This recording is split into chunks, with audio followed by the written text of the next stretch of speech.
amazing Sanskrit verse once which spoke about the 5 qualities that a student must have. In fact, each of us is a student in our life, and this is why we should possess and try to cultivate these 5 qualities. Kakacheshta bako dhyanam shwana nidra tathaiva cha alpahari grihatyagi vidyarthi panchalakshanam. Vidyarthi. Vidya means knowledge. Arthi means one who desires knowledge. Vidyarthi, one who desires knowledge. All of us should possess panchalakshanam. These 5 characteristic features and qualities. The first one, Kaka Cheshta. Kaka means a crow and Cheshta means effort. Kaka Cheshta means the effort of a crow. All of us in our childhood read the story of a crow who was extremely thirsty and was flying around looking for some water. The crow found a pitcher of water. As the crow landed itself on the rim of the pitcher and looked inside at the contents, he found there was water. But the water was at the very bottom of the pitcher, and there was no way that the crow could drink water by putting its beak inside. The crow started thinking, what should be done? And it came across a brilliant idea. It started flying around and picking up in its beak tiny pebbles and putting them inside the pitcher. Pebble by pebble by pebble, the crow kept working hard until the level of the water rose way up to the rim of the pitcher and the crow quenched its thirst. Kaka Cheshta refers to the patient hard work and the effort of the crow. Yes, ladies and gentlemen, if we have to work on our lives, if we have to truly bring what is within outside, we have to go through some painful sharpening of Kaka Cheshta, hard work. And don't they say that the only place where success comes before work is in the dictionary? That's because S comes before W. The second quality of a Vidyarthi is Bako Dhyanam. Bako Dhyanam means the focus, the intense focus of a crane.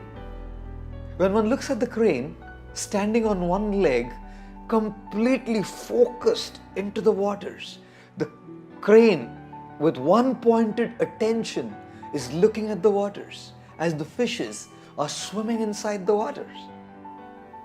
The crane will allow the small fish to swim around and not be satisfied with them. It'll allow the small fishes to go around and swim around.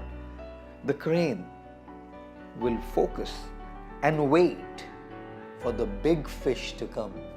If the crane settles with the small fish, it'll lose the big fish. And if the crane wants the big fish, it has to allow the small fish to pass by and go around. Similarly in life, when we want to focus on what is important, we should allow the small things to pass by. We shouldn't be distracted by the little things. Sometimes there'll be interpersonal issues and conflicts. Sometimes there'll be some health crises. Sometimes there might be a financial crisis. So many things keep happening in life. Let the small things pass by and focus on what's important. The third quality of a student or a Vidyarthi is Shwana Nidra. Shwana means a dog and Nidra means sleep. Shwana Nidra means the sleep of a dog, or to be more precise, the alertness of a dog. All of us have seen actually, when a dog is sleeping, although the eyes are closed, the dog is very alert to the surroundings around it. Even if there's a little sound, or even if someone just walks in very, very slowly, the dog will immediately open its eyes. All those who want knowledge in their lives and want to pursue something that's meaningful in life have to practice the quality of alertness. Although we may be eyes closed doing, not literally, but doing what we are doing in our lives, we shouldn't miss out on being alert to the world around us. There's a lot to learn in the world from people, from objects, from situations, from surroundings. We'll only learn when we are alert. The fourth quality that a Vidyarthi must possess is Alpahari. Ahar in Sanskrit means food and Alpa means less. So literally, Alpahari means that a Vidyarthi or one seeking knowledge should eat less. Now, this is not what has been implied by this word though. We have varieties of ahar. Like for example, for our tongue we have food, that's the ahar.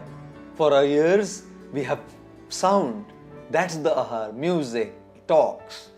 For our eyes, sights, people, beautiful panoramic scenery is the ahar. So for each of our senses there is ahar. And when this verse says that a Vidyarthi should be Alpahari, it means we should be very careful of what inputs we give to our senses. Because whatever inputs we give to our senses actually go and make a very deep, indelible impression on our psyche, on our inner systems. In Sanskrit that is called sanskar. Sanskar means that indelible impression that sensory inputs leave on our minds. I'll tell you, we give so many inputs through our senses and they leave a very indelible mark, sometimes unerasable mark on our consciousness and our minds. Therefore, when we talk about Alpahari, it means we should be very careful to choose those sensory inputs which are of value and those things that we want our mind space to be filled with. Do not subject yourselves to unwanted things in the world around which will go and occupy your precious mind space, which should not be taken by unwanted, less valuable and less priority things. Your mind space is meant and reserved for the most important and valuable things. The fifth thing, or the fifth quality that a Vidyarthi must possess is Griha Tyagi. Griha means home, Tyagi means to give up, leave. In the ancient eastern world of India, students would leave their home at early age and go to study under their teachers or gurus in the school which was called Gurukul.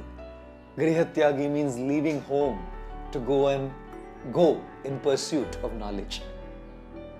In its real implied sense, Griha Tyagi doesn't mean leaving home. It means leaving our comfort zone. If we are living in our comfort zone, Griha or home represents comfort zone. So if we are going to live in our comfort zone, there's no question of pursuing that which is of true value. Therefore, Griha Tyagi refers to coming out of our comfort zone, which is what no pains, no gains means. And thus, these five qualities, Kakacheshta, the effort of a crow, Bako Dhyanam, the focus of a crane, Shwana Nidra, the alertness of a dog, Alpahari, giving the right inputs to our senses, and Griha Tyagi, coming out of the comfort zone, are painful, ladies and gentlemen. But no pains, no gains,